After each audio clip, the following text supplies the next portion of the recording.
chamo Alexandre Richter, integro o atual Conselho Fiscal da Sociedade Brasileira de Auditoria Médica. Agradeço aqui, em nome da SBAN, a participação de todos neste evento online promovido pela sociedade, que tem o apoio da empresa Biomerrier. Nessa noite, contamos com a presença do Dr. Guilherme Reim, infectologista, coordenador da disciplina de moléstias infecciosas da Faculdade de Medicina da Universidade Federal do Ceará, que vai nos conduzir com todo o seu brilhante conhecimento abordando o tema: o diagnóstico molecular rápido no gerenciamento da resistência bacteriana e a redução dos custos na assistência em saúde. Um assunto de grande importância na área da infectologia e fundamental no cuidado e na gestão do paciente internado durante seu percurso hospitalar. E por que esse tema é relevante? Bom, a escolha do antimicrobiano adequado, que tem uma ação efetiva no tratamento do paciente, é decisiva para evitar o uso desnecessário de recursos e insumos que possam elevar o custo da assistência, sem necessariamente melhorar o desfecho do paciente. A prestação de serviços de saúde é um universo amplo que precisa encontrar o caminho adequado de valores e responsabilidades. E é neste meio que se encontra a auditoria em saúde, que conta com diversas ferramentas para auxiliar a gestão e monitoramento dos serviços prestados, tendo como foco principal, claro, sempre o cuidado aos beneficiários e como objetivo a melhor qualidade no atendimento de todos, ou seja, ter melhores resultados centrados no paciente com os melhores custos. Cuidados em maior quantidade, mais recentes ou mais caros, não são necessariamente sempre os melhores. E a sustentabilidade do sistema de saúde depende muito desse processo. Então, agora deixo a palavra aqui para o Dr. Guilherme, que vai fazer a sua apresentação. Muito obrigado e boa palestra, Guilherme. Obrigado, Alexandre. É um prazer estar aqui com vocês. Eu vou projetar várias vezes aqui nos meus slides o símbolo da Sociedade Cearense de Infectologia, porque eu sou ex-presidente da Sociedade Cearense. Enquanto ex-presidente, eu fiz parte do Conselho Deliberativo da Sociedade Brasileira de Infectologia durante toda a pandemia, e hoje eu ainda não sou mais o presidente, mas ainda pertenço à diretoria da sociedade. Tá? Prazer estar com vocês, queria agradecer o convite. Vocês vão ver alguns momentos aqui, quase todos os slides, o símbolo aqui da Sociedade Cearense de Infectologia, que eu fui o presidente da sociedade durante toda a pandemia, e enquanto presidente da nossa sociedade, eu fazia parte também do Conselho Deliberativo da Sociedade Brasileira de Infectologia. Hoje eu não sou mais o presidente, mas eu ainda estou na diretoria, enquanto representante da Sociedade Cearense, a gente está ainda à frente de algumas decisões em relação a, entre outras coisas, incorporação de novas tecnologias dentro do cenário da infectologia. A gente vai discutir um pouquinho como é que o diagnóstico molecular rápido, principalmente os exames de PCR, conseguem otimizar o gerenciamento do manejo dos pacientes do ponto de vista de resistência bacteriana e que impacto isso pode ter nos custos do tratamento desses pacientes. Tá? Eu queria lembrá-los que essa apresentação é financiada pela Biomerrier, que é o fabricante dessa tecnologia que a gente vai abordar. Mas todos os casos que vocês verão são casos reais e que eu tive a oportunidade de acompanhar pessoalmente. A gente vai começar conversando um pouco sobre diagnóstico etiológico em doenças infecciosas. Vamos discutir alguns casos clínicos, ilustrando aí a utilização dos painéis de PCR multiplex. E depois a gente vai trazer a discussão para o que diz a literatura e vamos debater um pouquinho sobre as vantagens e as desvantagens ou limitações da metodologia.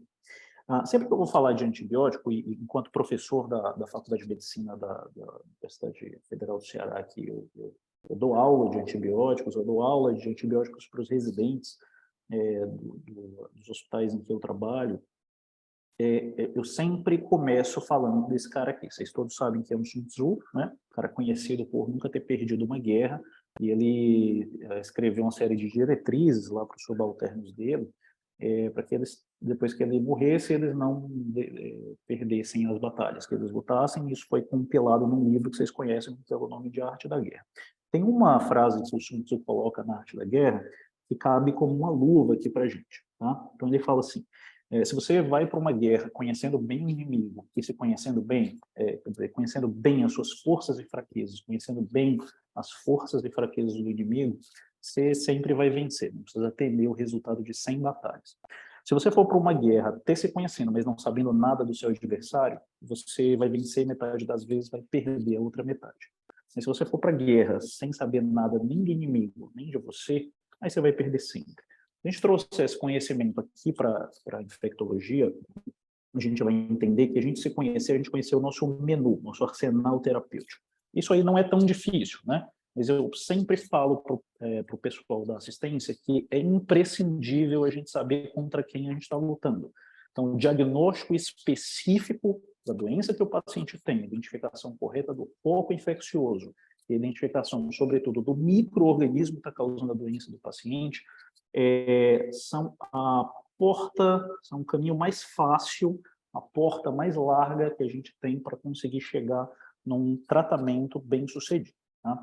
Esse cara que vocês estão vendo aqui, ele chama Mark Crislip, ele é um infectologista que mora em Portland, nos Estados Unidos, e ele tem um podcast chamado A Goblet of Pus, que é o que vocês estão vendo ali embaixo, que é hilário. O podcast dele está disponível aí nas principais plataformas, e ele fala muito dos casos que ele vê no dia a dia, e ele é muito engraçado e tal, ele comenta os casos, vai para a literatura e tal. São episódios bem curtinhos, eu recomendo para quem gostar de doença infecciosa. Mas ele fala assim, olha, sempre que um residente me pergunta, Dr. Crislip, por que você decidiu fazer infectologia? O que o infectologista faz? E ele fala assim, para resumir, o trabalho do infectologista é: eu encontro o bicho, eu mato o bicho e eu vou para casa. Tá? De maneira bem resumida, é isso aí que o infecto faz. Eu posso até matar o bicho sem conhecer o bicho, mas eu vou ter muito mais dificuldade de fazer isso atirando no escuro, né? sem ter noção de quem que eu estou tratando. E eu posso até ir para casa depois, mas sem aquela segurança de que eu fiz o melhor para o meu paciente. Né? Bom, o diagnóstico de doenças infecciosas, pessoal, ele passa por uma série de problemas, porque tradicionalmente a gente tira lá uma amostra clínica do nosso paciente, a gente sai solicitando um monte de testes diferentes, pensando nas múltiplas etiologias possíveis da infecção do nosso paciente.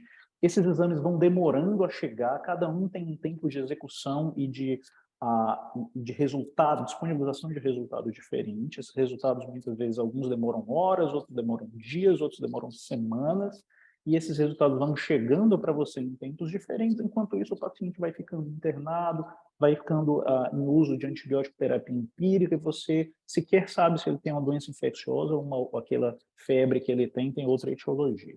E aí, isso aí vai corroendo a minha capacidade de gerir bem esse caso. Então, por exemplo, se eu estou diante de uma infecção respiratória, eu quero saber se aquilo é uma doença viral ou bacteriana.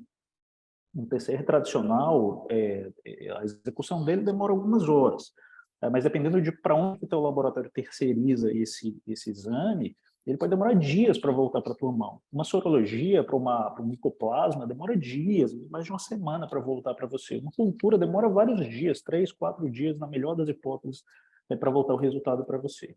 Se eu estou falando, por exemplo, de uma gastroenterite invasiva, eu tenho um monte de ferramentas para usar. Essas ferramentas são todas relativamente ruins. Um parasitológico de fezes demora horas, vai chegar aí em torno de 24 horas, vai voltar para você, na melhor das hipóteses. Estou falando de um paciente imunodeprimido, quero pesquisar germes oportunistas, Cryptosporidium, Zóspora, estrongiloides, isso vai demorar horas, dias para chegar. Uma coprocultura, quando o micro-organismo cresce, demora dias para voltar para você. Pesquisar Clostridioides difficile por toxina, seja por PCR, por GDH, também às vezes demora mais de um dia, e isso aí vai corroendo, como a gente comentou, a gestão do nosso paciente. A ideia aqui da abordagem sindrômica é a gente não sair pedindo um teste diferente para cada patógeno, é a gente ter um teste abrangente o suficiente e é executado rapidamente, que em torno de 1 hora eu tenho o resultado do teste, os resultados de detecção ou não daqueles diferentes patógenos saem em um único relatório e você consegue definir rapidamente o que o paciente tem e otimizar a terapêutica dele ou suspender uma terapia empírica que tivesse sido iniciada, e você consegue, assim, melhorar a gestão desse cara. Tá? Então, o FilmArray ele é um método de PCR multiplex que atualmente tem 6 painéis diferentes. Esses 5 primeiros painéis que vocês estão vendo aqui à esquerda são os painéis que a gente já utiliza na prática.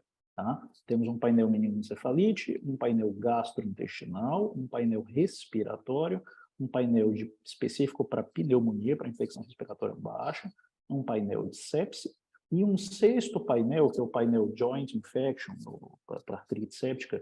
Ele ainda não está em uso no Brasil, mas a gente vai em breve, um dos hospitais em que eu trabalho vai ser um hospital que vai fazer um projeto piloto com esse painel aqui para utilização, para validação desse painel. Tá? Hoje, pessoal, a gente vai discutir 4 casos clínicos que abordam esses 4 painéis aqui. Eu vou me reservar o direito de não conversar com vocês sobre o painel pneumonia, porque, pessoalmente, eu não tenho ainda muita experiência com ele. Eu tenho poucos pacientes que eu tive a oportunidade de usar. Eu tenho muito mais experiência com esses 4 painéis aqui que a gente vai discutir. Bom, como eu comentei com vocês, nós temos 4 casos clínicos, um para cada painel, e desses 4 casos clínicos, pessoal, eu fui o médico assistente dos 4, tá? São 2 deles são pacientes de hospitais privados, de serviço privado, que eu tive a oportunidade de acompanhar, e outros 2 de serviço público, para vocês terem uma noção da utilidade da ferramenta nos 2 cenários. Tá? A gente tem essa experiência de conseguir usar a ferramenta nos 2 cenários.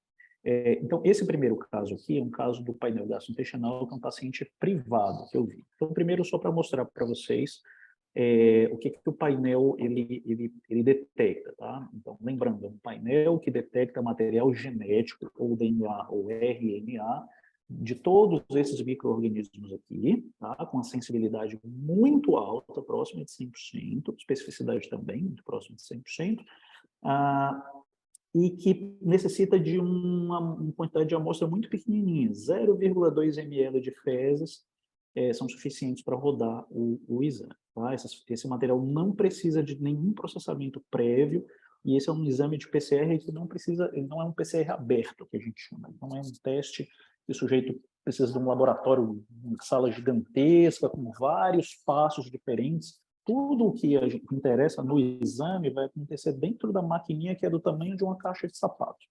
Tá? E o sujeito bota lá o reagente, põe lá a seringuinha com uma amostra, dá o play, vai assistir um episódio da Netflix, e aí uma série de Netflix, depois volta, o resultado em torno de 1 hora está pronto.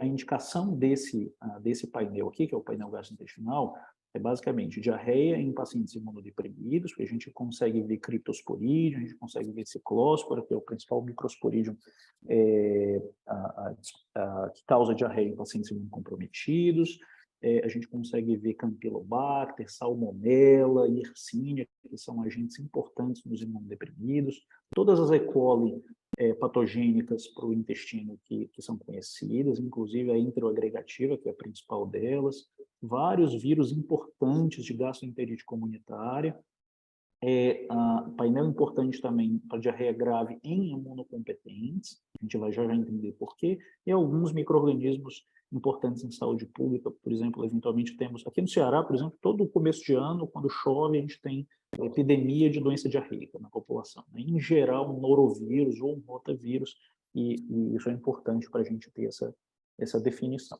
Tá? Bom, esse paciente aqui é um paciente que eu vi em domicílio, no dia 16 de junho de 2020, nós estávamos no final da primeira onda de Covid-19. Nesse momento aqui, a gente já conhecia o que funcionava bem na Covid, o que não funcionava bem na Covid em vários aspectos. Tá? Então, um homem de 78 anos, ele estava no 9º dia de doença, e alguém tinha tentado assassiná-lo, prescrevendo corticoide e anticoagulante no começo da Covid. Então, quem já atendeu o paciente com Covid, quem já estudou Covid, sabe que o corticoide é um medicamento muito bom para resgatar o paciente da hiperinflamação lá na segunda fase da doença. Se o corticoide foi iniciado inadvertidamente no começo, os primeiros 4, 5 dias de doença, ele aumenta a incidência de complicações. Então, alguém tinha começado corticoide e clexane para esse cara no 3º dia de doença. Tá? Ele vinha bem, como a maioria das pessoas viria bem mesmo, e ali no 9º dia de doença, que foi quando eu comecei a acompanhá-lo, a gente falou, olha, vamos começar a tirar, vamos tirar esse corticoide, você não precisa desse corticoide, mas ao invés de a gente tirar alguma vez, vamos fazer um desmame, porque a gente também viu muito paciente que tinha corticoide iniciado numa COVID e a gente suspendia de uma vez, os pacientes fazem um rebote inflamatório. Né? Então, olha, vamos fazer um desmame, ainda que mais ou menos rápido, mas vamos tirar esse corticoide progressivamente. O que aconteceu com esse cara? No dia 20, então a gente estava aqui no dia 16, né? No dia 20 de junho, a filha dele me liga à noite dizendo, doutor, o papai está com febre alta, com calafrios e tal, muita dor abdominal, e fez agora um episódio de diarreia profusa com sangue, e a pressão dele não está boa, assim, ele é hipertenso, e a pressão dele está um pouco baixa. Só leva no pronto-socorro e assim que eu puder eu encontro com vocês lá. Beleza. Ela leva ele no pronto-socorro, ele é hidratado, para poder dar uma melhorada na hidratação, repõe eletrólito, faz os exames iniciais, e aí o colega do plantão diz, eu vou começar meropenem para ele. Né? Um idoso com febre alta, diarreia, né? Tem se visto, adora, emergencista, tem se visto, adora pesar a mão no antibiótico. E eu falei assim, Carol, vamos segurar aí esse meropenem? O que você acha da gente rodar aqui um painel, né, um PCR, que a gente consegue definir logo a etiologia dessa doença, né? E aí vocês vão já ver o que aconteceu. Nesse momento, as hipóteses que vinham à cabeça eram o seguinte: será que esse cara está fazendo um rebote de inflamação? Eu estou tirando o corticóide dele, que tinha sido iniciado no momento errado da COVID. Esse cara está fazendo um rebote inflamatório e essa febre é uma manifestação de hiperinflamação da COVID? Ou será que esse cara está fazendo realmente uma gastroenterite bacteriana? No final das contas, é um idoso em corticoterapia. Né? Então, o risco aumentado de fazer infecção bacteriana. Ter essa definição é muito importante, que se eu achasse que esse cara tinha um rebote inflamatório, eu ia ter que subir a dose do corticoide. Se eu achasse que estava mais com infecção bacteriana, eu ia manter o corticoide e ia pensar se ia fazer antibiótico. Como assim, Guilherme? Você vai pensar se vai fazer antibiótico? Porque aqui a gente tem que ter um pouquinho de cuidado. Toda disenteria, eu tenho que ter o cuidado de pensar se esse paciente não está fazendo uma síndrome hemolítico-urêmica. O que é isso? Existem cepas de E. coli, particularmente a E. coli enterohemorrágica, que a gente chama de STEC, que produz uma toxina específica que é absorvida pelo intestino e pode fazer hemólise e insuficiência renal aguda. E se eu fizer um antibiótico, eu pioro a chuva. Em geral, eu precipito o óbito do paciente. Então, tem muito cuidado com esse paciente, especialmente um cara como esse idoso, com disenteria, é super importante fechar o diagnóstico, porque fazer o antibiótico pode piorar a situação dele. O tratamento de CHU é plasmaférese. A semana passada, a gente teve um paciente de um dos hospitais em que eu trabalho com um quadro como esse, com uma CHU secundária à gastroenterite. Tá? Então, o cenário é mais ou menos assim. Um cara com gastroenterite aguda tem dezenas de etiologias possíveis. Boa parte desses pacientes vai entrar no uso empírico de antibiótico ou de antiparasitário. Alguns deles vão acabar incorrendo em risco dessa complicação grave, que é a síndrome hemolítica urêmica. No caso desse paciente, ele tem diagnósticos diferenciais super importantes. Lembrar que é um idoso em corticoterapia. Esse cara não tem uma diverticulite que infectou e está sangrando, que a mucosa do cólon dele está friável? Será que esse cara não tem uma neoplasia, né, um tumor de cólon direito que está sangrando e translocou bactéria para a corrente sanguínea e ele está começando uma sepse? Né? Esse paciente ele vai precisar de uma tomo com contraste, esse paciente vai precisar de uma colonoscopia. Quem é louco de não internar esse paciente, um idoso de 78 anos, com COVID, corticoide, com febre, com calafrios, hipotensão e sangue nas fezes, né? Então, a gente vai precisar rodar uma colono, vai precisar rodar uma tomo com contraste, vamos queimar um pouco mais o rim desse cara e vamos botar ele, se tiver um leito de UTI disponível, esse cara vai parar na UTI, aí os custos vão para o espaço, né? Então, quando a gente consegue fazer um teste como esse aqui, a gente conseguiu fazer na madrugada do dia 20 para o dia 21, a gente conseguiu detectar uma salmonela, né? Então, amanhecendo o dia já, a gente conseguiu ver que era uma diarreia infecciosa mesmo, era uma salmonela. A gente conseguiu convencer, eu consegui convencer o colega que não fizesse meropenem, fizesse ceftriaxona, né? Fazer uma dose de ceftriaxona. Bom, perdão. Com o resultado do teste, a gente ficou seguro, manteve o curso do desmame do corticoide, demos alta no segundo dia de internamento, ele passou 24 horas ainda internado, hidratando, e aí na manhã do dia seguinte ele estava muito bem, e a gente conseguiu dar alta para ele com ciprofloxacina por via oral, completou 5 dias de tratamento, ficou todo mundo feliz. Quando a gente compara a abordagem tradicional, que seria necessária, ou seria utilizada num caso como esse, com a abordagem sindrômica, na abordagem tradicional, ele teria feito antibiótico terapia, talvez até com um antibiótico de espectro amplo demais. A gente não teria como descartar uma hiperinflamação em rebote de COVID, teríamos que ter aumentado o corticoide e teríamos que ter suspendido a enoxaparina, né? Afinal, é um cara que está com sangramento ativo. Né? Aqui a gente só precisou fazer antibiótico terapia, a gente não mexeu na dose do corticoide, não mexemos no clexane profilático que ele estava fazendo. Se a gente tivesse aumentado o corticoide, teríamos, talvez, nos deparado posteriormente com os efeitos adversos de corticoterapia prolongada e com a suspensão do clexane durante alguns dias, aumentado o risco de eventos tromboembólicos que aconteciam com muita frequência na COVID-19. Aqui, a gente fez um antibiótico e não tivemos nenhum problema nesse sentido. Esse paciente provavelmente ficaria internado aí em torno de uma semana tomando antibiótico parenteral, enquanto aqui a gente só precisou de um dia de internamento e conseguimos dar a alta para ele precocemente. Caso 2 é um caso do painel de líquor, um painel de meningoencefalite, é um caso de um dos hospitais públicos em que eu trabalho. Nesse hospital aqui, que é o Hospital São José de Doenças Infecciosas, hospital de referência para doenças infecciosas no estado do Ceará, a gente não tem a máquina do FilmArray no hospital, a máquina está no LACEN. Tá? E a gente coleta o material clínico que a gente quer, solicita, o material vai para o LACEN, e até amanhã do dia seguinte a gente tem o resultado. Né? Esse aqui é o painel, ele detecta alguns das bactérias mais comuns em meningite bacteriana, detecta a maior parte dos vírus responsáveis por meningites ou encefalites, e o criptococo. Então, ele é um painel adequado para meningite neonatal, detectando a Escherichia coli, a Listeria monocytogenes e o Strep do grupo B, que são os principais agentes de meningite neonatal, meningite no lactente, que ainda não está completamente vacinado, então ela detecta Haemophilus influenzae, a meningite em crianças maiores e adultos, pneumococo e meningococo, e imunodeprimidos, a criptococose, citomegalovírus, varicela zoster, herpes simples 1 e 2, e a gente precisa de um cheirinho de líquor, também 0,2 ml de líquor para rodar o teste.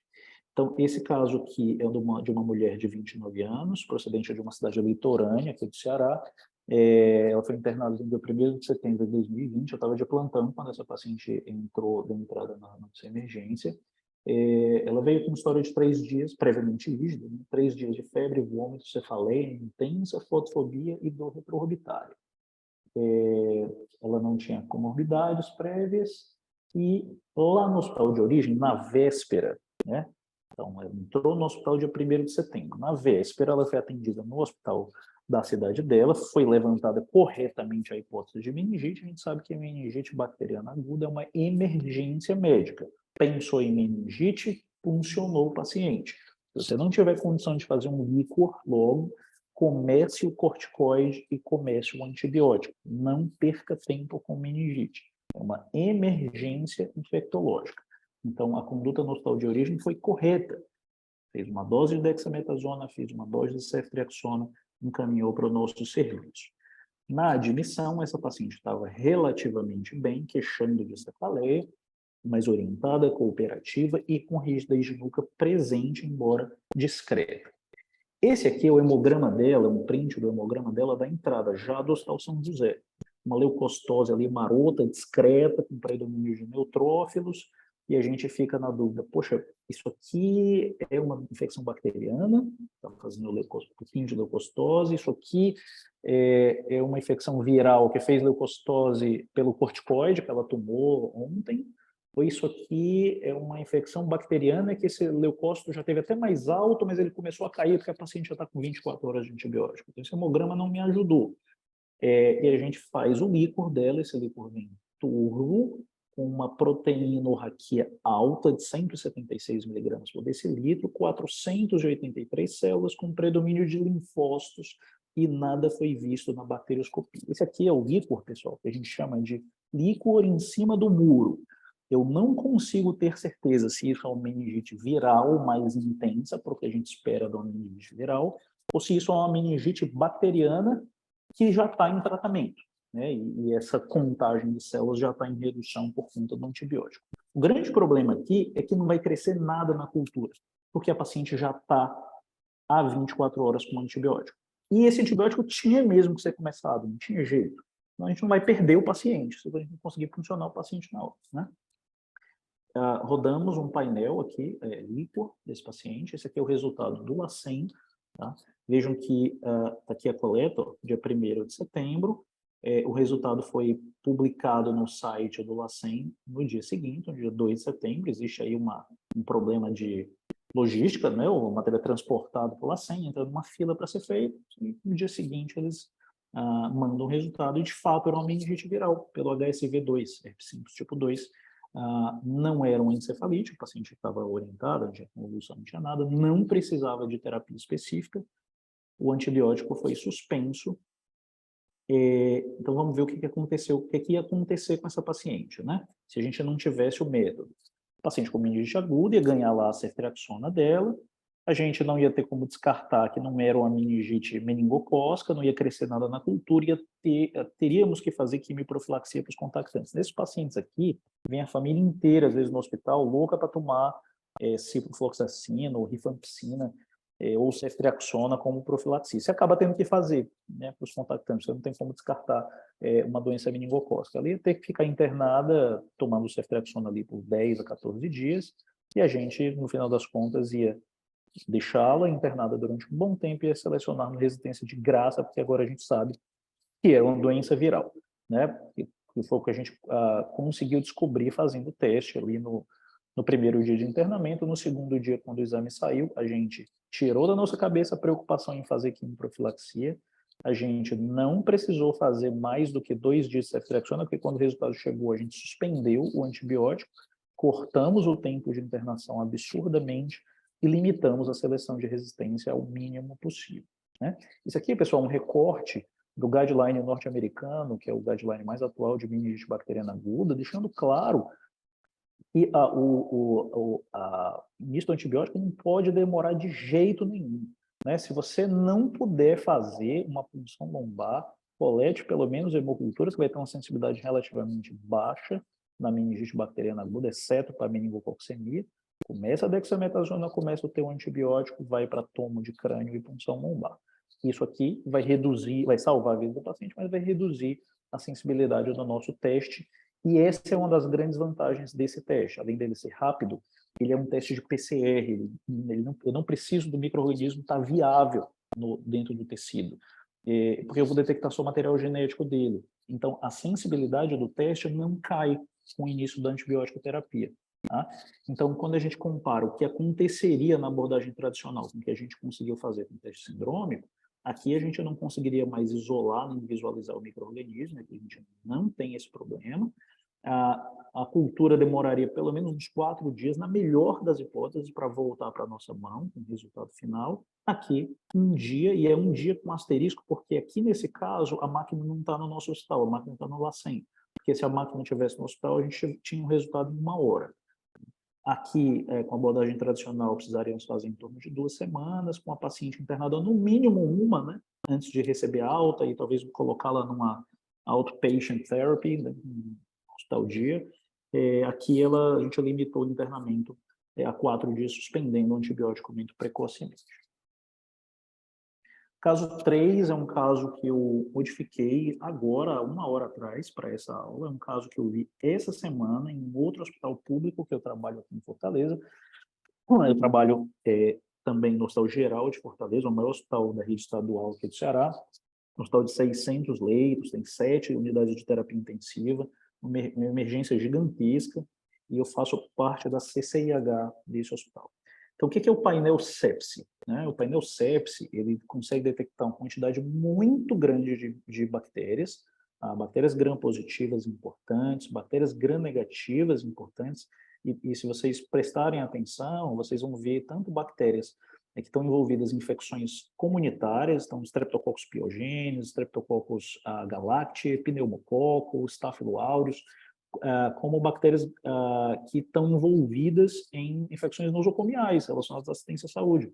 Acinetobacter, Stenotrophomonas, Pseudomonas, Klebsiella, Staphylo aureus, inclusive o MRSA, várias leveduras, inclusive a Candida auris. Para quem não sabe, a Candida auris é a coisa mais próxima do Armagedon que a gente conhece. É o fungo travestido de bactéria, né? Um fungo com uma disseminação incrível, o único fungo que a gente conhece que tem um potencial de multiresistência, como a gente vê nas bactérias. E o painel ainda consegue detectar diversos mecanismos de resistência, todas as carbapenemases que a gente conhece, as 5 classes de carbapenemases, a beta-lactamase espectro estendido mais comum, o gene que codifica resistência à polimixina, os genes que codificam resistência aos beta-lactâmicos no Staphylo aureus, a resistência à vancomicina nos enterococos, tudo aquilo que o infectologista quer saber. Mas esse teste aqui, pessoal, ele não é um teste para ser feito na corrente sanguínea do paciente. Você não vai coletar uma amostra de sangue e mandar para rodar o PCR, porque o material genético do micro-organismo está muito diluído na corrente sanguínea do paciente. Eu preciso coletar a hemocultura, esperar essa hemocultura positivar e da garrafa da hemocultura positiva eu rodo o teste. Então, essa hemocultura positiva, ela vai demorar mais 24 horas para eu ter a identificação e o antibiograma, que é aquilo que eu preciso, no final das contas, para guiar a minha terapia antimicrobiana. Esse teste, ele, depois que a garrafa é positiva, ele fica pronto em 1 hora, e com 24 horas de antecedência eu consigo otimizar a terapia do meu paciente. Então, esse caso é dessa semana, tá? É uma mulher de 64 anos, que tem doença renal crônica dialítica. Isso aqui, um termo muito usado aqui no Ceará, é o pau que rola na emergência do nosso hospital. Muitos pacientes com DRC dialítica que internam por motivos diversos, e a gente vai ver que aconteceu uma complicação com ela, super comum nesses pacientes. É um paciente que tinha um catéter de hemodiálise na jugular direita, um catéter venoso central para administração de medicamentos na subclave esquerda. Ela foi admitida no dia 15 de novembro, um pouquinho menos de um mês atrás, para investigação por uma possível neoplasia de ovário. No dia 22, uma semana depois do internamento, ela faz um quadro ali de uma pneumonia, né? Começa a tossir, ter febre, etc. O colega acha que é uma pneumonia nosocomial e faz ali um curso de 1 semana de meropenem. Tomou meropenem, melhorou do quadro respiratório, tal, ficou tudo bem. Ela tem alta brevemente, durante um período muito curto, e volta para o hospital no dia 3 com um quadro de febre alta, com calafrios. Os exames iniciais mostravam leucocitose importante, com neutrofilia, uma proteína C reativa bem mais alta do que a anterior. É aberto um protocolo sepsis, coletam 2 amostras de hemocultura, se começa a vancomicina empírica em doses otimizadas aí para o peso. O que aconteceu? 2 dias depois, é hemocultura positiva. As 2 amostras ficam positivas e o laboratório informa, esse laboratório tem condição de fazer, ele faz um gram ali da garrafa da hemocultura e diz, isso aqui é um bacilo gram negativo. Isso é super importante a gente receber essa informação, e o médico da ponta receber essa informação, ele já consegue dar um destino ali para a antibiótico terapia dele. Vocês sabem, vancomicina não pega gram negativo, então a antibiótico terapia está vindo apropriada. E aí, isso aqui era de noite, tá? Dia 5 à noite, 7 horas da noite, e o colega da emergência me liga, sou eu que faço stewardship na emergência do hospital, e ele falou, Guilherme, está crescendo aqui um gram negativo, e eu estou em dúvida, porque essa paciente, há 10 dias, terminou um curso, um pouquinho mais de 1 semana, terminou um curso de meropenem. Eu não sei o que eu faço, eu começo o meropenem para ela, acabou de tomar meropenem, ou eu vou logo para a terapia de salvamento aqui com polimixina e amicacina, né? E se a gente tivesse, isso é porque a gente está no hospital público, que eu não tenho ceftazidime avibactam, ceftolozane e tazobactam, que são antibióticos que vão custar aí 1 semana de tratamento R$25 mil, eu não tenho esses medicamentos para fazer empiricamente, eu só consigo fazer esses medicamentos de maneira direcionada, mas se eu tivesse no hospital privado, possivelmente esse paciente poderia ganhar um medicamento, um antibiótico bom, mas extremamente caro como esse. Então, aqui eu ia ter ficado numa situação muito difícil, porque sabendo que o resultado final da hemocultura só estaria disponível 24 horas depois, eu diria para esse cara começar a polimixina B e a amicacina, que são antibióticos que cobririam o gram-negativo resistente ao meropenem. Eu tinha uma possibilidade razoavelmente grande disso acontecer, porque tomou meropenem até pouco tempo, mas são antibióticos muito ruins do ponto de vista de potência e muito tóxicos. Por isso, são antibióticos deixados para a última linha, quando não tem mais nada para ser feito, né? E a gente vê muita falha terapêutica, mesmo a bactéria sendo sensível a esses antibióticos, que são antibióticos ruins do ponto de vista de potência. O meropenem é um antibiótico muito mais potente do que poli-B e amica combinada. O que aconteceu? Esse aqui a gente conseguiu rodar um painel, pedir para o laboratório rodar um painel sepsi, né? Esse aqui é o recorte aqui vejam aqui a data, no dia 5 de dezembro, às 11 horas da noite, foi rodado o painel. O que isso aqui conseguiu acontecer? Porque a gente tem uma máquina dentro do hospital. E o exame não precisa de treinamento nenhum, o cara só precisa saber apertar 2 seringas e apertar o botão do play. Tá? Não precisa de treinamento específico para fazer o teste, né? O que o método mostrou? Foi detectado a pseudomonas, tá? Então tem gene da pseudomonas lá dentro, e se a gente olha aqui em cima, ó, genes de resistência detectados, nenhum. Então, os genes de resistência que aparecem aqui nesse termo são genes que codificam beta-lactamases, né? Então, a gente pelo menos consegue saber que essa pseudomonas não produz nenhum tipo de beta-lactamase. E eu consegui falar com um cara, né, perto já de meia-noite, falei, olha, saiu aqui, está aqui o resultado, é uma pseudomonas, eu não estou vendo o antibiograma dela, mas eu sei que ela não tem nenhum gene de beta-lactamase, de carbapenemase. Faça o meropenem, faça a dose cheia do meropenem. Amanhã, daqui 24 horas, quando a gente tiver o resultado final, a cultura com antibiograma, a gente ajusta se for o caso. Mas a gente não precisa ir para antibióticos ruins, polimixina e amicacina, porque a gente está vendo que essa pseudomonas não tem nenhuma resistência importante. E, de fato, no dia seguinte, está aqui o resultado da hemocultura dela, o resultado final da hemocultura, pseudomonas aeruginosa, como esperado. Quando a gente olha o antibiograma, a pseudomonas sensível a tudo que foi testado. Tazocin, ceftazidima, cefepima, carbapenêmicos, aminoglucosídeos, cipro, essa quinolona era sensível, polimixina, e intermediário aqui, a interpretação disso agora é que isso aqui é sensível, tá? Intermediário é sensível, aumentando a exposição do antibiótico. Então, a gente ficou super feliz com o resultado, isso bateu com o PCR, e a gente conseguiu descalonar do meropenem para cefepime, tá? E então essa pseudomonas ganhou no cefepime. Isso foi há 2 dias, né? Isso foi na segunda-feira, e hoje eu tive notícia dela, ela está bem, está evoluindo bem, e a gente conseguiu dar a terapia mais otimizada e mais barata dentro das possibilidades, no menor tempo possível. Em uma sepse, isso faz muita diferença. Colocar o paciente na antibiótico terapia ótima em 24 horas faz muita diferença. Então, vamos comparar, fazer aquele nosso exercício de comparar a abordagem tradicional com o teste sindrômico. Nesse caso específico aqui, que a hemocultura demorou 2 dias para apitar positiva, demoraria mais 24 horas depois de positivo para a gente ter o resultado final. Então, seriam 72 horas para eu colocar a paciente na antibiótico terapia correta.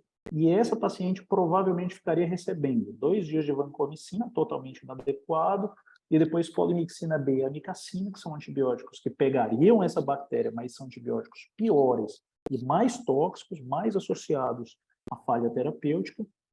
Poderia até ficar curada, né? Mas incorreríamos num risco maior de falha, e falha em sepse muitas vezes quer dizer óbito, sem falar da toxicidade, da seleção de micro-organismos multidroga resistentes, que estaríamos gastando 2 balas que ficam no finalzinho do nosso revólver. Com o painel sepse, nós conseguimos obter um resultado prático que mudasse a conduta do paciente 24 horas antes, otimizamos o máximo a terapia e, aparentemente, eu coloquei uma interrogação aqui, porque ela está só com 2 dias de antibiótico, está indo bem, esperamos que ela vá ficar curada no final das contas.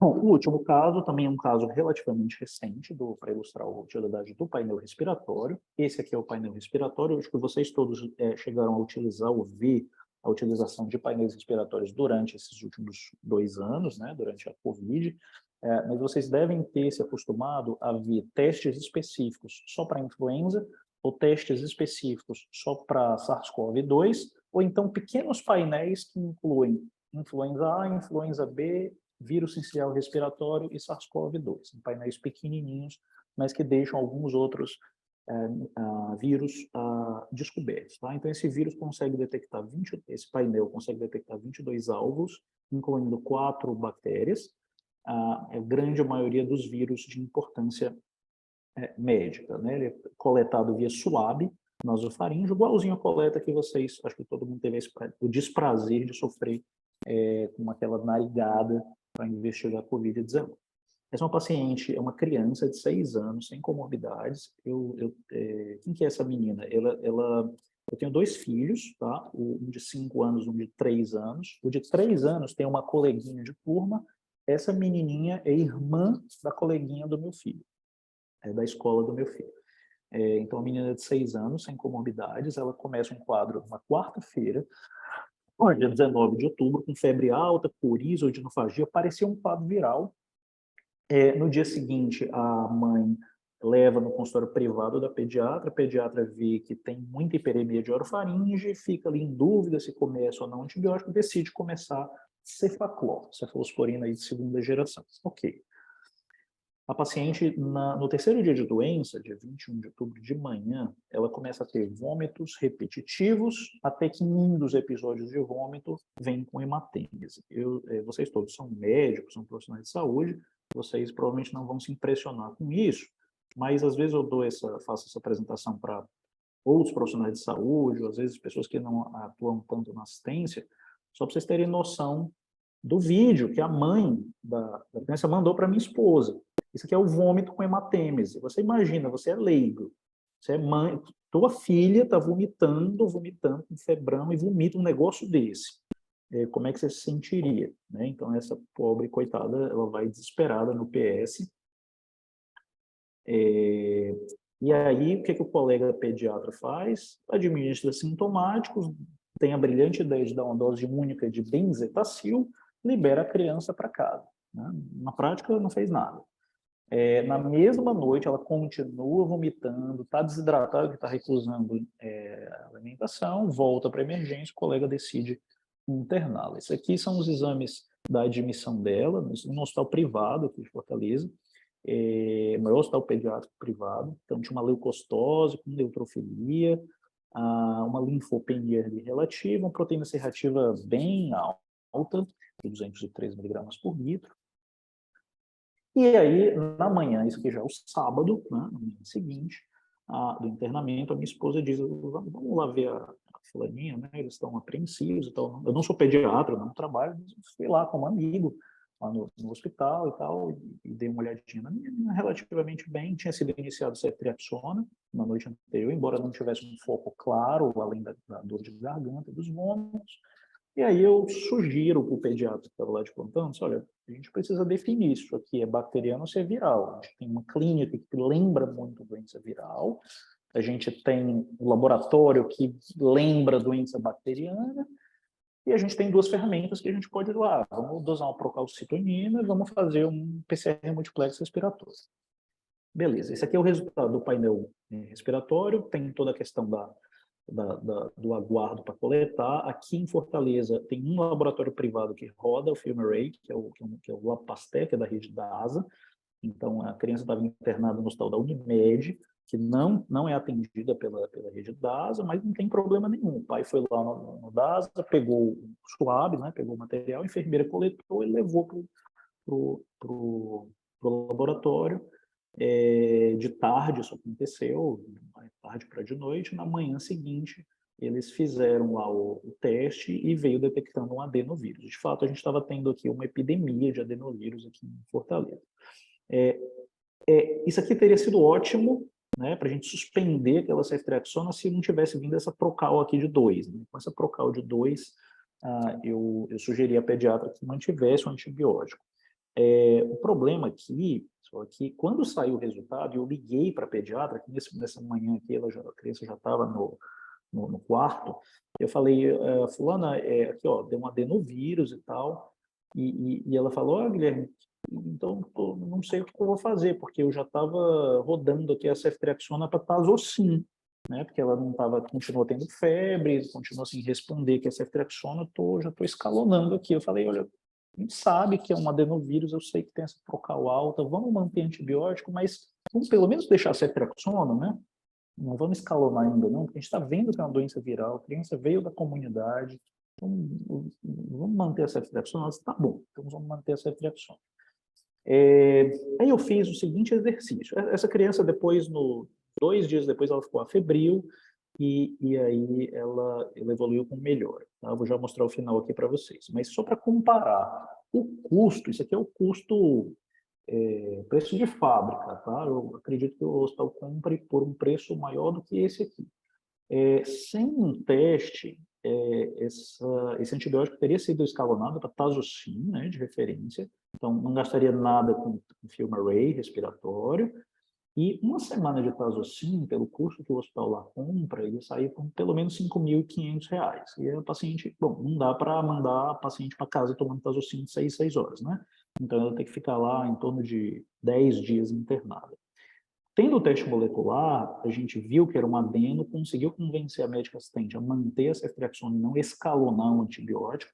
Tivemos um custo substancial com o teste, aqui a família pagou com o maior prazer, inclusive, mas é um custo alto, R$ 1.700, mas uma semana de ceftriaxona sai por R$ 500, né? Então, só essa diferença aqui, em saber que eu não precisava escalonar a antibiótico terapia, já pagou e muito o valor do teste. E eu consigo deshospitalizar o paciente que está com ceftriaxona, com uma dose única diária. Eu posso mandar o paciente para o home care, posso mandar um paciente para um hospital dia e consigo deshospitalizá-la mais rapidamente.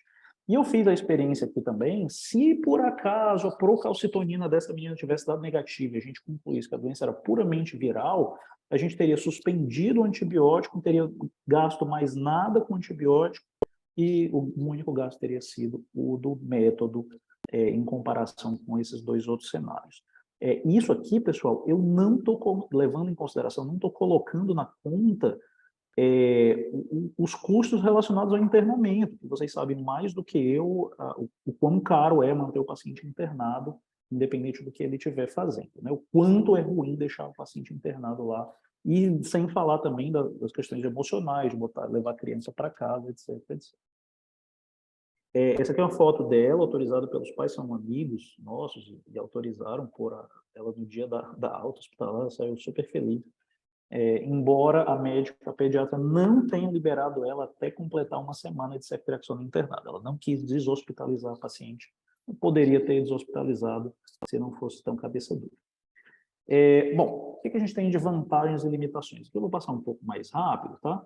Mas a gente tem um monte de estudos na literatura mostrando que o aumento de custo do teste acaba justificando e muito o diagnóstico etiológico preciso das síndromes respiratórias e a economia com altas precoces e com descalonamento ou suspensão de antibiótico terapia. Aqui o exemplo do painel respiratório completo versus o painel mais simples. Aqui para o painel gastrointestinal não tem como comparar a qualidade de número de micro-organismos detectáveis por esse método em relação aos testes tradicionais, que dão uma resposta muito pobre para o que a gente precisa. E a gente tem um monte de estudos também mostrando quanto a gente consegue reduzir a antibiótico terapia empírica, conseguiu otimizar mais cedo, 2 dias de antecedência, a antibiótico terapia empírica, conseguiu reduzir custo, aqui um estudo australiano, em torno de $1.200 australianos por paciente em economia em deshospitalização, descalonamento. Aqui é o painel sepse, comparando aqui o AST, o teste, é o resultado final de homocultura, o quanto a gente consegue colocar o paciente na terapia otimizada, seja escalonando, no caso de um micro-organismo multiresistente, no caso, ou descalonando, no caso da gente não ver a antibiótico terapia, e a gente consegue reduzir demais os custos relacionados, os efeitos adversos relacionados a essa antibiótico terapia inapropriada.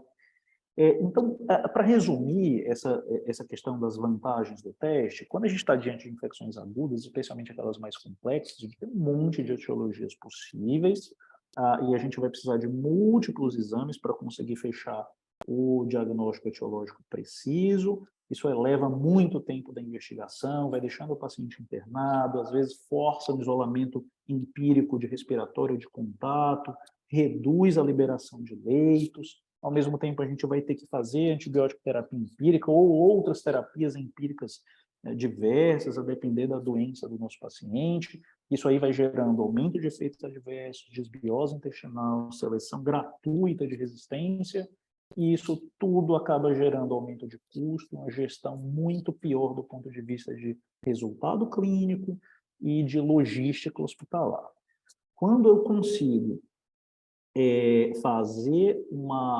utilizar ferramentas como os painéis de PCR multiplex, eu consigo reduzir a solicitação de exames desnecessários, eu consigo reduzir terapias empíricas, eu consigo otimizar tempo de internamento, deshospitalizar paciente, tirar paciente de isolamento empírico, reduzindo o custo e otimizando a gestão desses pacientes. É claro que o teste tem limitações, não é um teste que só tem benefícios, né? Vocês viram que aquela lista de micro-organismos cobertos tem micro-organismos importantes que, infelizmente não são detectáveis pelo método. Tá? Então, nem tudo vai aparecer no método. Alguns cenários vão ter custo-benefício negativo. Então, vamos lembrar, o teste é caro.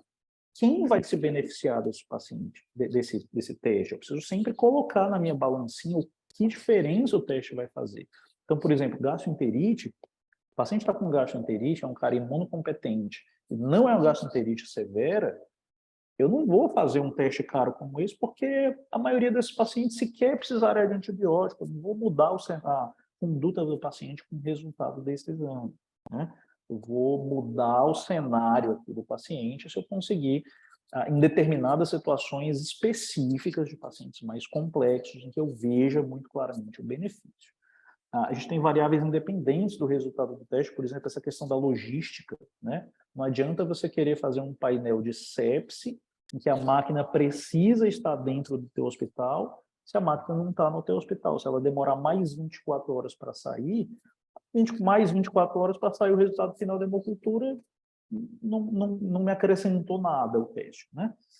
E esse quarto ponto é super importante, porque uma coisa que não funciona é você deixar a par do corpo clínico, né, a critério do corpo clínico, o exame livremente solicitado. Você tem que ter profissionais de referência com experiência no método para autorizar e ajudar a interpretar o resultado do teste. Tá? Então, na minha opinião, não é uma ferramenta que deveria ficar livremente disponível para os médicos do hospital. Então, assim, quando eu vou discutir a indicação ou não de um método diagnóstico com os meus alunos, com os meus residentes, eu sempre digo para eles, se pensaram em pedir um exame para o paciente, sempre se pergunte, a minha conduta vai mudar o resultado do exame? Se a resposta for não, não solicite o exame. Né? Se o teste não tem a capacidade de mudar a sua conduta, para que você está pedindo o teste? Agora, se a tua conduta potencialmente mudar, uma outra pergunta que precisa ser feita é os riscos relacionados ao exame, seja um exame de imagem, seja um exame endoscópico, uma pequena cirurgia com propósito diagnóstico, o que quer que seja, e o custo do teste justificam a realização desse teste, justificam essa mudança de conduta com potencial, se a resposta for não, não faça o teste. No caso aqui, especificamente do FilmArray, eu não estou falando de risco, porque não tem risco nenhum para o paciente, o material já foi coletado. Eu só preciso me preocupar com a questão custo. No final das contas, aqui para finalizar, o trabalho do infectologista, acho que ele fica um pouco mais expandido com essas ferramentas mais modernas, diagnósticas que a gente tem. Então, a gente passa agora a encontrar o bicho, matar o bicho, isolar corretamente um paciente, tirar o paciente do isolamento, interromper antibióticos iniciados empiricamente, dar alta mais precoce para o paciente, criar espaço para um internamento de um novo paciente, tornar as coisas mais baratas, se o método for bem utilizado, tornar tanto o paciente que está indo para casa mais cedo do que o esperado, mais feliz, e o gestor mais feliz também. E aí, finalmente, eu vou para casa, mas eu, pessoalmente, não sei vocês, mas eu, pessoalmente, eu vou terminar a minha... Estou aqui numa salinha no meu prédio, não estou no meu apartamento, mas assim que eu terminar, eu não vou ter paz, porque eu tenho 2 menininhos que são lindos, mas a cara deles é só de lindo mesmo, porque eles vão pular no meu pescoço, eu não vou conseguir dormir tão cedo, porque eles estão de férias, também não vão dormir cedo. Queria terminar agradecendo a atenção de vocês, estou disponível para discussão de casos, para dúvidas, qualquer curiosidade que vocês tiverem, e esses são os meus contatos, e eu passo a palavra para o meu amigo Alexandre. Fantástica apresentação, doutor Guilherme. Olha, muito boa, com a apresentação de casos reais aí, da sua rotina do dia a dia. Então, a gente está aberto a algumas perguntas aqui da pessoal. Tem uma primeira pergunta aqui da Vera Aparecida. Boa noite, doutor. O painel que detecta mecanismo de resistência é capaz de detectar coprodução de carbapenemases? Obrigado pela pergunta, Vera. Sim, dentro daqueles mecanismos de resistência que estão disponíveis ali no teste, se tiver o gene lá da KPC e da NDM na mesma bactéria, ele vai detectar. É claro que, em geral, quando a gente quer fazer esse trabalho de detecção de múltiplas carbapenemases para propósitos epidemiológicos, existem métodos muito mais baratos para se fazer isso. Tá? Mas, por exemplo, eu estou diante de um painel de um paciente com sepse, uma hemocultura cresceu um gram negativo, nesse caso que a gente mostrou. Não é pseudomonas, mas se fosse uma Klebsiella, por exemplo, eu conseguiria, com 24 horas de antecedência em relação ao resultado final, saber se eu ia conseguir usar Torgena ou não, o cefazimab-bactam. Porque se fosse um produtor de NDM, ou de NDM com KPC, eu não ia poder usar Torgena. Se fosse um KPC, eu ficaria tranquilo sabendo que eu ia poder usar Torgena. Então, se tiver mais de uma carbapenemase, ele detecta sim. Legal. Doutor Guilherme, uma pergunta minha com relação aos painéis na rede privada. Como é que é feito o paciente que paga pelo exame? Como é que está disponível isso na rede privada e na rede pública também? Beleza. Na rede privada, é o paciente que paga no momento, ele não está disponível ainda Sim. Acho que eles estão, o Biomeia está trabalhando aí nessa parte de estudo para tentar incorporar aí, né? Mas o paciente paga o exame, é custo alto, né? Então, não é todo mundo que tem R$ 1.700 para dar assim para a realização do exame. Claro. E isso reveste a situação, a indicação do teste, uma importância maior. Você tem que ter o conhecimento sobre o que o teste oferece, porque tem no menu do teste, para você ver se aquilo realmente tem um potencial de fazer diferença para o paciente. Muitas vezes, um resultado negativo também é muito importante. Às vezes o sujeito se decepciona com um resultado que não detectou nada, mas você tem a tranquilidade com sensibilidades muito altas, muito próximas de 100%, de ter a garantia de que você não está falando de nenhum daqueles micro-organismos ali. A gente vê muito isso, por exemplo, um paciente com doença inflamatória intestinal, doença de Crohn, por exemplo, que faz um flare, o cara faz uma diarreia com sangue, e lá no hospital o cara começa um antibiótico, coleta a cultura, começa um antibiótico, agenda a colônia, mas faz o painel gastrointestinal. Se o painel gastrointestinal não vem com micro-organismo nenhum, a gente fica muito tranquilo de entender que aquilo ali é flare da doença, aquilo não é uma compensação infecciosa. Tá? Então, a gente usa o painel gastrointestinal nesse cenário em alguns pacientes. No cenário SUS, O LACEN do Ceará, ele tem o teste desde 2018, então já tem aí quase 5 anos que a gente utiliza no Hospital de Referência de Doenças Infecciosas. Funciona muito bem esse fluxo para o LACEN. Em geral, a gente não tem o benefício de ter o resultado em 1 hora. Claro. A gente demora aí entre 6 e 24 horas, porque tem a logística do transporte da amostra para o LACEN, para depois eles avisarem a gente do resultado. Mas no Hospital Geral, que tem uma máquina lá dentro, o resultado da hemocultura saiu, o laboratório, a gente tem uma unidade de oncohematologia, o paciente neutropênicos. O paciente neutropênico com sepse, amigo, se eu não tratar o paciente corretamente, ele morre rapidinho. Então, o laboratório já sabe, nosso protocolo interno, o paciente da oncohemato positivou hemocultura com gram negativo, a técnica do laboratório já sabe que pega uma alíquota da hemocultura e já põe para rodar o FILMARRAY e ela já manda o resultado para a gente nem precisa pedir para ela fazer. Claro. Esse caso que eu apresentei hoje não é um caso da oncohemato, é um caso de um paciente que estava na emergência da clínica médica e eu pedi para fazer o teste, né? E aí funciona muito bem, porque a gente da CCH controla a indicação do teste, mas a gente está disponível para o corpo clínico, né, para discutir as indicações. E o corpo clínico aceita bem as sugestões de descaloramento do antibiótico? Como é que, ou ainda tem aquela resistência se não faz bem, mal não vai fazer um pouquinho mais de antibiótico?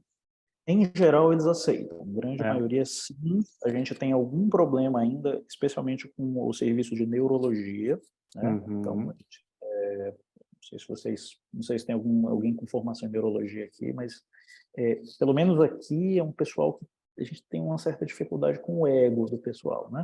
Então, às vezes, o cara entra pela emergência neurológica, suspeita de neuroinfecção, o cara começa lá aquele esquema vanco, ceftriaxona, ciclovir e ampicilina, o esquema vaca, né? Sim.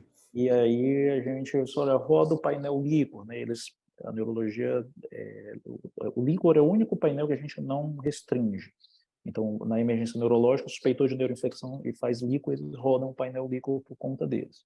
E o que a gente tem uma certa dificuldade, às vezes o painel vem negativo, vem mostrando um enterovírus da vida, uma meningite viral, e o cara não quer tirar o aciclovir, o cara até suspende o antibiótico, mas não quer tirar o aciclovir. Claro. Os caras não têm herpes simples, né? Não precisa fazer o aciclovir. E a gente tem alguma dificuldade ainda com isso. Mas a maioria, eu posso dizer para você que acho que uns 80% deles, quando a gente entra no caso para discutir, dar sugestão, eles aceitam com tranquilidade. Maravilha. Tem mais uma pergunta do Ítalo Ferreira.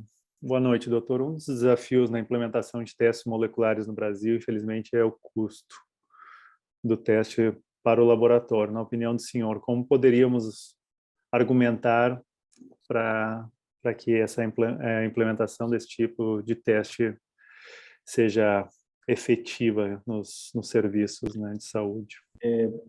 Obrigado, Ítalo. Então, não é fácil quando você olha para o gestor, e se for um gestor né, com aquela visão muito limitada, ele vai olhar só para o custo do teste e vai falar, não vou implementar um negócio desse, que é muito caro, não tem condição de arcar com isso. Quando você tem um serviço que funciona bem, e aqui a gente consegue fazer isso de maneira relativamente boa, inclusive no hospital público. O Hospital Geral, ele ainda é o único hospital público do Brasil que tem a máquina dentro do laboratório. Tá? Então, a gente consegue, em casos como esses que eu estou mostrando para vocês, a gente consegue gerar estudo e a gente consegue mostrar o quanto de economia a gente conseguiu, economia financeira, sem nem falar dos resultados clínicos, né? E para mostrar para o gestor como, de fato, você consegue gerir melhor as coisas. Agora, de novo, se você não for cuidadoso o suficiente e deixar a solicitação do teste na mão da galera, né, o pessoal vai sair pedindo o teste para pacientes que não se beneficiariam do teste. Um exemplo clássico. O neurocirurgião quer fazer o teste num paciente neurocirúrgico. Lá no no menu do teste, não estão incluídos, do teste de meningoencefalite, não estão incluídos micro-organismos que fazem meningite pós-neurocirúrgico. Ele não detecta estáfilo, ele não detecta pseudomonas, acineto, klebsiella, nada disso. Então, ele é feito para meningite de comunidade. E aí a gente teve muito trabalho para fazer o neurocirurgião, o pessoal, os residentes da neurocirurgia, entenderem que não era, o método é completamente desnecessário para eles, não vem ajudar em nada. Então, se você deixa na mão dos caras, os caras vão sair solicitando exame e gastando, aí realmente não vai valer a pena. Sim. Atualmente, a gente está concluindo no Hospital de Doenças Infecciosas, que a gente tem quantidade enorme de pacientes com HIV, que chegam com diarreia na emergência, a gente está fazendo um estudo de custo-efetividade do painel gastrointestinal, por exemplo. Ano que vem a gente deve ter a publicação desse estudo. Né? Então, é com base em estudo e relato de caso que a gente conseguiria mostrar. Eu gostaria aí de agradecer, né, essa brilhante aula do Dr. Guilherme aí, que nos ajudou muito a entender realmente esse painel de testes moleculares aí, que a gente tem os dados da OMS que mostram que atualmente 50% das prescrições médicas de antimicrobianos têm algum erro. Isso dados mundiais, né? Não é uma coisa exclusiva do Brasil. Então, assim, que esses erros podem causar alguns efeitos adversos que aumentam em até 8 dias o tempo de permanência do paciente no hospital. Sem dúvida, é um exame molecular aí com uma precisão e uma assertividade, com tempo mais rápido de diagnóstico, acabam trazendo uma redução de custo, um benefício enorme para o paciente e todo o sistema de saúde, né? Seja público, privado, o que for. Então, brilhante apresentação, Guilherme. Agradecemos aí em nome da Sociedade Brasileira de Auditoria Médica, o apoio da BioMRE por toda essa, né, disponibilidade aí de conhecimento que nos foi ofertado na noite de hoje. Tá? Obrigado, eu agradeço a presença de todos os participantes online aí, à diretoria da Sociedade de Auditoria Médica, e espero que possamos nos ver aí num evento futuro. Muito obrigado, Guilherme. É um prazer. Boa noite, pessoal. Muito obrigado pela participação de todos e até uma próxima oportunidade. Tchau, tchau.